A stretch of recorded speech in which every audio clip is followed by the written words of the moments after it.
सुबह के वक्त आसमान पर परिंदों के परों की सरसराहट गूंजी।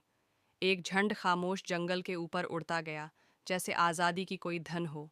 चिड़िया सबसे आगे थी, चहकती हुई, जबकि कौवा पीछे से खामोशी से निगरानी कर रहा था। नीला कबूतरी दरख्तों के बीच खेलती हुई उड़ती। नीचे घोंसले में एक नन्हा सा रावण अपनी माँ का इंतजार करता। सूरज बुलंद हुआ तो दरख्तों की चोटियां सुनहरी रोशनी में नहा गईं। परिंदों ने गीत छेड़ा हुआ, आसमान और दौर की जमीनों की कहानियां सुनाते हुए। जंगल साकत सुन रहा था। परिंदे उड़ते गए, सुबह का जादू साथ लिए। At dawn, the sky shimmered with the flutter of wings. A flock of birds soared over the quiet forest, each one a note in a symphony of freedom. Sparrow led the way, chirping with purpose, while Crow followed wise and watchful.